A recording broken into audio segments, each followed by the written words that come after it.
Ok, bonjour les gars. Donc, on va poursuivre le cours. Nous sommes à notre deuxième séance.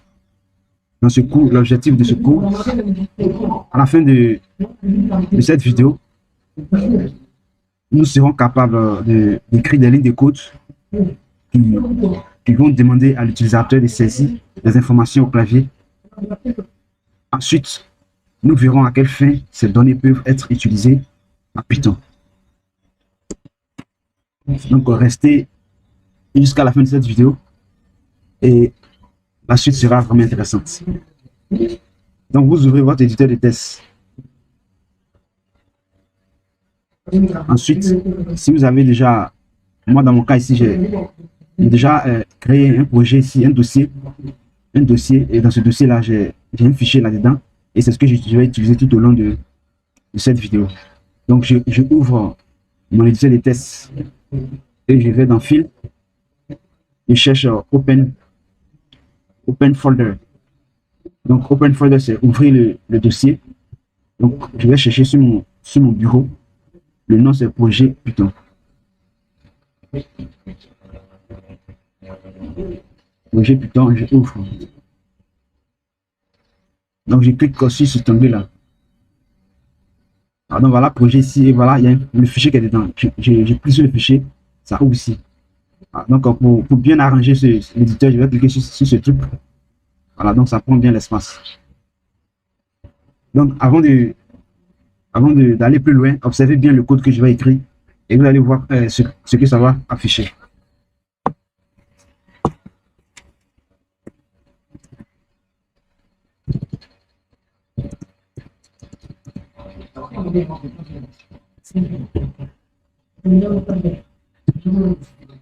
Donc, pour ceux qui ont visualisé la vidéo, la première vidéo, j'espère que vous comprenez cette ligne de code. Donc, attribue à A la valeur 3, attribue à B la valeur 7.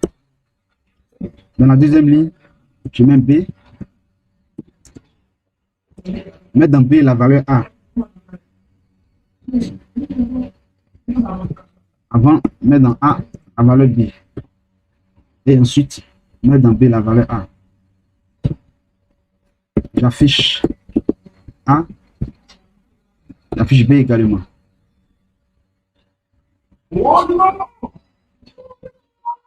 Donc, je vais exécuter ces lignes de code.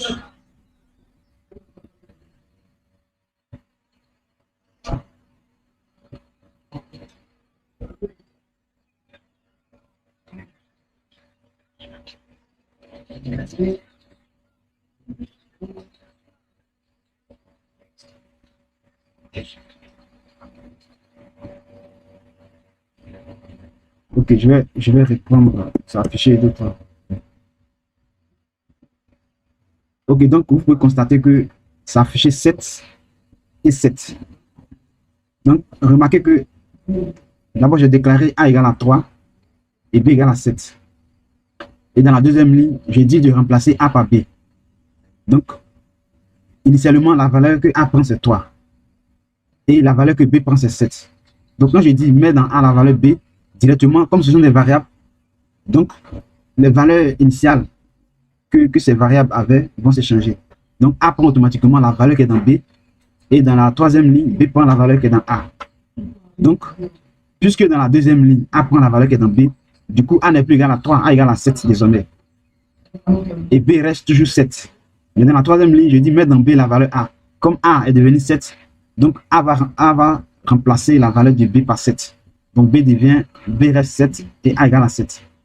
Donc, il y a une chose que vous devez savoir avec Python. Les instructions d'un programme dans Python, les instructions d'un programme s'exécutent les uns après les autres, dans l'ordre où ils ont été établis. Donc, si par exemple, vous êtes en train d'écrire des lignes de code, vous serez amené à écrire des centaines de lignes de code. Il faut qu'il y ait une logique, puisque ça va s'exécuter l'autre ligne par ligne. Donc, s'il n'y a pas de logique dans ce que vous faites, ça peut même, vous pouvez avoir des erreurs sémantiques. C'est quoi une erreur sémantique? C'est-à-dire que le programme fonctionne très bien, mais ça ne donne pas exactement ce que vous voulez. Ça ne donne pas ce que vous voulez. Ok, donc la deuxième chose que vous devez savoir, c'est que je peux donner la valeur A, B, je peux donner peut-être 8, et B, je donne 2. Ensuite, je prends Y, je dis mets dans Y 2 multiplié par A plus B.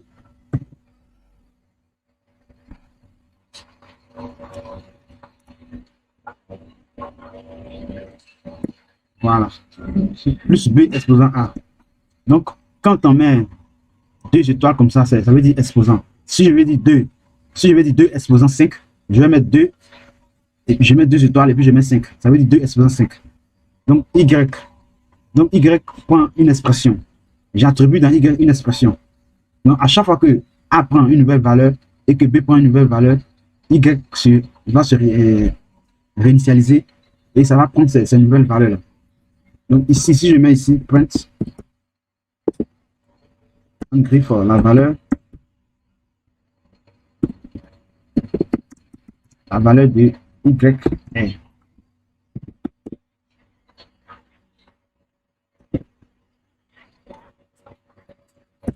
Virgule Y.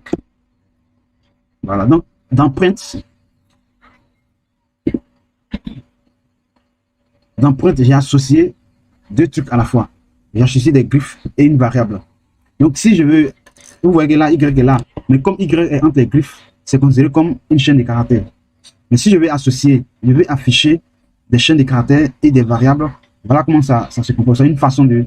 Il y a plusieurs manières, mais ça c'est une méthode. Mais au fur et à mesure, vous allez découvrir les autres manières de faire. Donc ici, je dis que d'abord print va afficher la valeur de Y est, et quand je mets la virgule et que je mets Y, donc ici, c'est la valeur qui est contenue dans la variable qui va s'afficher et non Y. Donc cette formule-là, si vous calculez, vous utilisez une calculatrice et que vous effectuez le calcul, ça donne le même résultat que lorsque je vais taper ici. Voilà, donc ça donne la valeur, voilà le résultat ici dans le terminal ici. La valeur de Y est 272. Utilisez vos calculatrices, vous allez voir que c'est le même résultat. Donc c'est un peu... Donc vous pouvez monter une formule et lorsque la formule est créée, vous pouvez écrire un programme qui donne les résultats à chaque fois que par exemple, vous saisissez, par exemple, vous voulez écrire vous développer une formule qui calcule, qui fait apparaître le carré de ce nombre. C'est-à-dire que vous demandez à quelqu'un de donner un nombre. Et à chaque fois que la personne donne un nombre, votre programme fait apparaître le carré de ce nombre. Ça, c'est un exercice, quoi. Le carré de ce nombre. Et on va faire cet exemple tout à l'heure là. Donc, comment dire à Python d'interroger un utilisateur et que celui-ci doit écrire au clavier. Donc, observez bien ces lignes de code que je vais écrire tout à l'heure.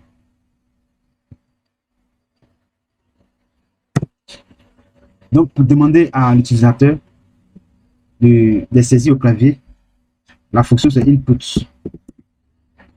Je fais input, je mets les griffes et je dis ce que l'utilisateur doit faire. Donc, je dis donner un nombre. Voilà, donner un nombre. Mais cette valeur-là, je vais capturer cette valeur et la mettre dans une variable. Voilà pourquoi j'ai commencé le cours par les variables, parce que c'est très, très important. Donc ici, je vais appeler ma variable mot.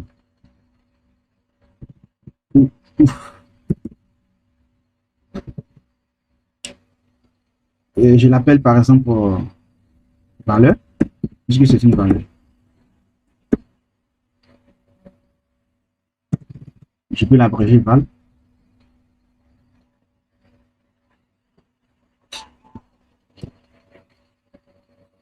Entrer un nombre.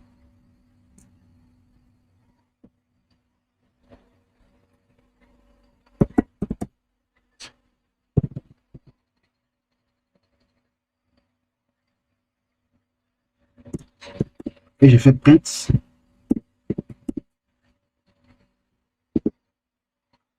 Voilà.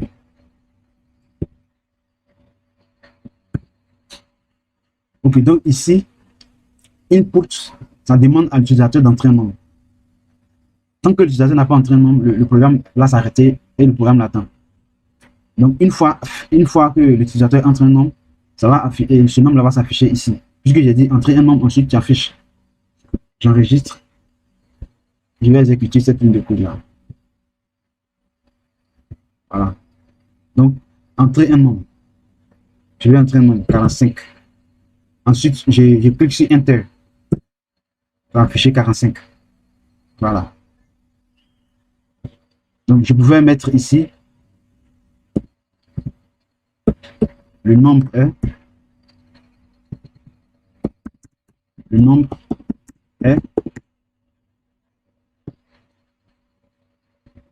Le nombre est. Et ça affiche la valeur ici. Je vais enregistrer. Je vais exécuter.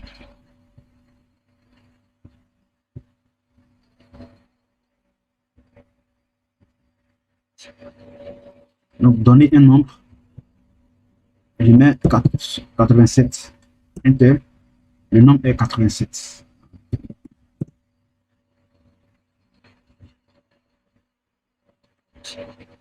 Donc, normalement, si vous avez compris ça, on peut, si par exemple, je vais demander à l'utilisateur de, à chaque fois que l'utilisateur donne un nombre, nous, on va afficher le carré de ce nombre.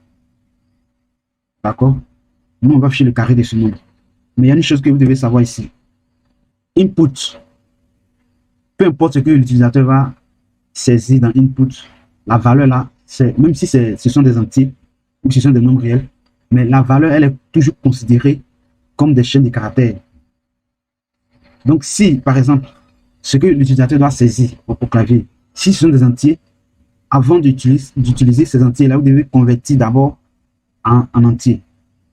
Même si ce sont des valeurs entières, comme tout à l'heure là. Mais si je vais utiliser ça dans une formule et que je n'ai pas converti en entier au préalable, ça va me donner des erreurs. Donc, on n'y peut rien, ce sont les syntaxes de Python. Donc, ce que vous devez savoir, par défaut, input, la valeur que input fait ressortir, ce sont des chaînes de caractères. Même si vous voyez des entiers, considérez que ce sont des chaînes de caractères. Donc, si vous voulez utiliser des entiers dans des formules, vous devez d'abord, si ce sont des saisies au clavier, vous devez d'abord les convertir en entier. Donc, ici, voilà comment j'ai fait. Je mets une parenthèse ici. Et puis, je mets int. Voilà. Donc, je mets int en Python. Ça veut dire convertir la valeur d'input en entier. Mais tel que j'ai mis comme ça, là, ça veut dire que j'attends une valeur entière. Puisque l'utilisateur dit donner un nombre, l'utilisateur peut mettre, au lieu de mettre des nombres, il peut mettre par exemple une phrase. Mais on va y revenir. Quand nous allons aller un peu plus, on va rentrer dans, on va arriver un peu plus loin. Vous verrez qu'on va mettre des systèmes de contrôle où l'utilisateur, on va forcer l'utilisateur à mettre ce qu'il doit mettre en fait. Ce qu'il est censé mettre en fait. Donc on va forcer l'utilisateur à pouvoir mettre ce qu'il est censé mettre. Pour l'instant, vous considérez les choses de cette façon. Donc, pour l'instant, nous allons faire confiance à l'utilisateur. En programmation, on dit de ne jamais faire confiance à l'utilisateur parce que quand quelqu'un est sur le clavier, il peut faire n'importe quoi. Sur votre site web, sur un logiciel. Donc, si vous ne mettez pas de contrôle, vous aurez toujours des problèmes, des bugs, et ainsi de suite. Donc, à la longue, je vais vous expliquer un peu comment mettre des systèmes de sécurité pour pouvoir contrôler ces choses. Donc, ici, ça veut dire que la valeur entière, on considère que l'utilisateur va entrer une valeur entière, ou bien un nombre, un entier. Donc, ça va convertir la valeur en entier. Mais une fois que c'est converti en entier, on peut désormais l'utiliser dans les formules. Donc ici, quand ça convertit, je mets une deuxième variable, carré. Je mets dans le carré val. Ok, donc on a commencé les algorithmes comme ça. Quand vous voulez concevoir un programme, d'abord il faut savoir, vous laissez d'abord le langage. Il faut d'abord chercher à comprendre l'algorithme, comment ça fonctionne. Ici, on demande à l'utilisateur d'entrer une valeur et à chaque fois, on demande à l'utilisateur d'entrer un nombre et à chaque fois, nous allons calculer le carré de ce nombre. Donc, avant d'écrire au préalable dans le programme, il faut d'abord savoir comment on calcule le carré d'un nombre. Donc, le carré d'un nombre, c'est ce nombre multiplié par le même nombre. Voilà. Ou alors, je pouvais écrire aussi, carré égal à val étoile 2. Comme je vous l'ai dit, 2 étoiles, là, ça veut dire que exposant. Donc, val exposant 2, c'est aussi le carré de 2. Donc, on a deux façons de calculer le carré d'un nombre. Soit on multiplie ce nombre par le même nombre, ou soit on le lève au carré. Donc, vous utilisez ce qui vous arrange. Je vais commenter cette ligne. Donc, en Python, quand on commente, on met dièse devant. Et quand on va lancer l'interpréteur, le terminal, ça ne va pas exécuter cette ligne de code. Donc, ici, j'affiche carré. Et j'ai dit le carré de ce nombre est. Le carré de ce nombre est. J'enregistre, j'exécute. Donner un nombre. Donc, tant que je n'ai pas donné de nombre, le programme est là et me regarde. Donc, je mets 8. Le carré de 8 est 64. Voilà, le carré de 8 est 64. Je peux relancer le programme autant de fois que je veux. Donner un nombre. Je mets 9. Le carré de 9 est 81. Donc, je pense que vous avez compris ça.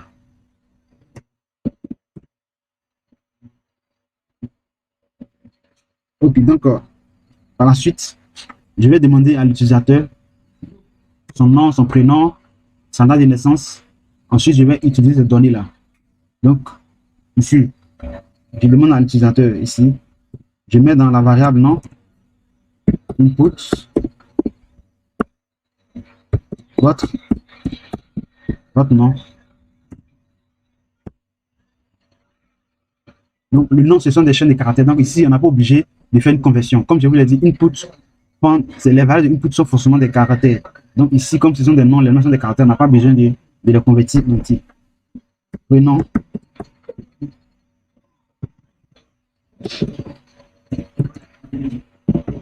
Input. Votre prénom.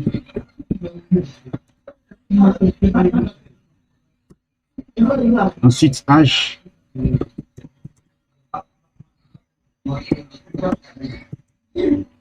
Input. Votre âge.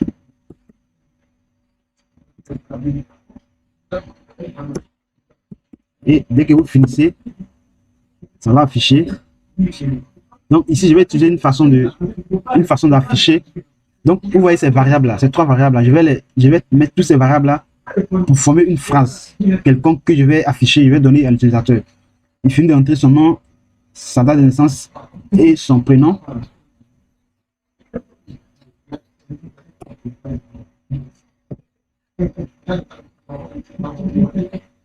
Donc, j'ai dit par exemple,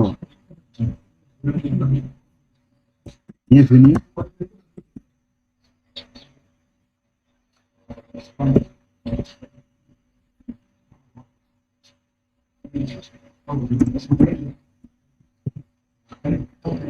Bienvenue.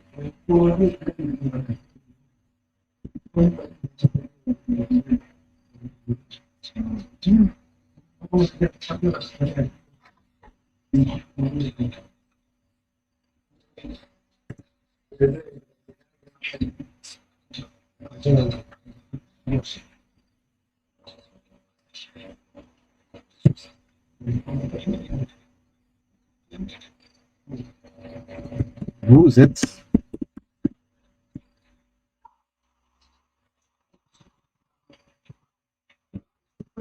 votre âge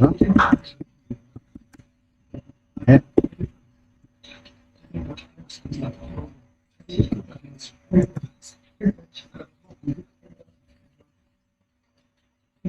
X.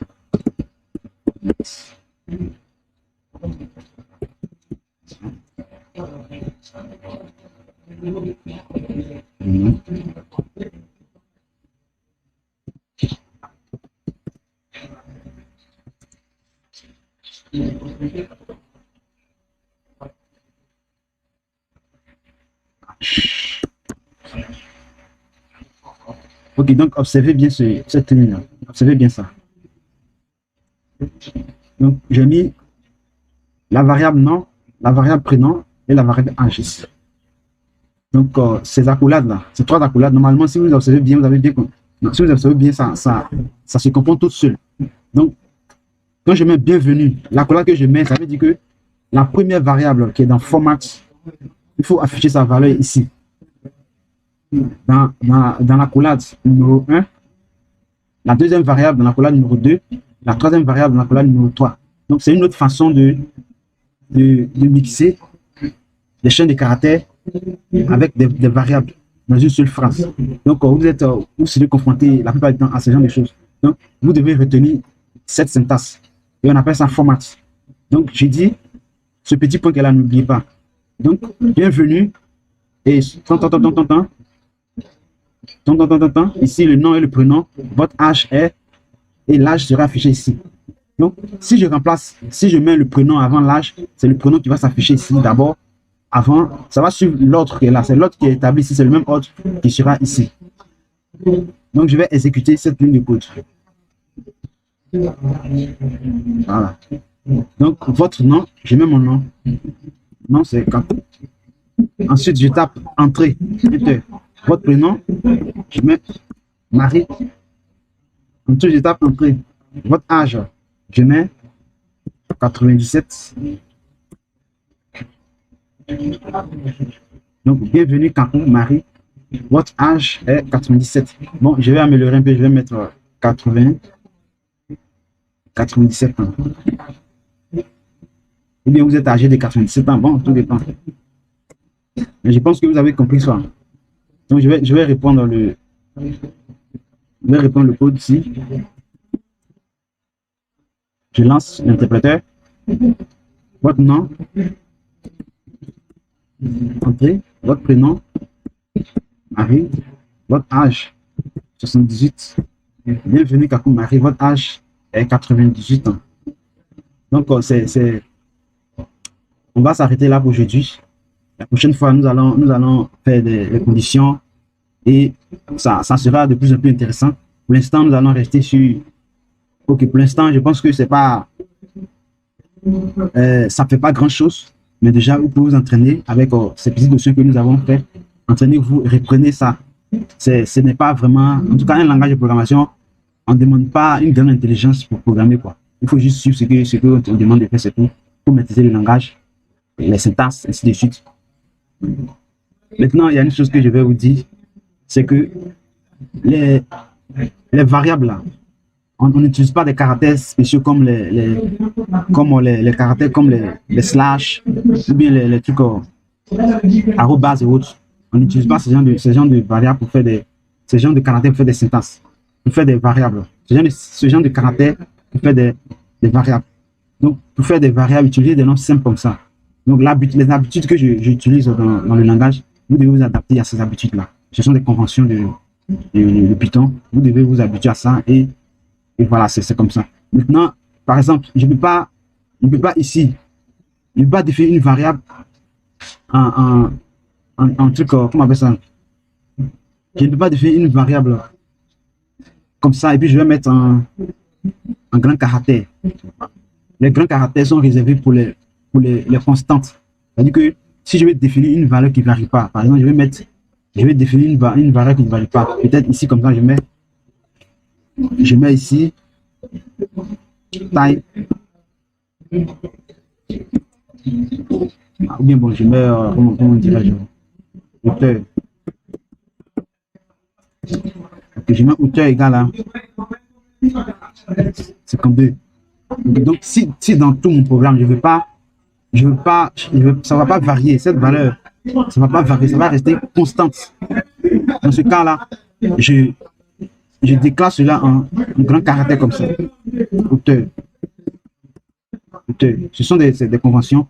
Donc déjà, ça habitue-vous à ce genre de trucs. La prochaine fois, on va continuer. Et merci les gars. En tout cas, révisez. Vous allez voir que c'est rien.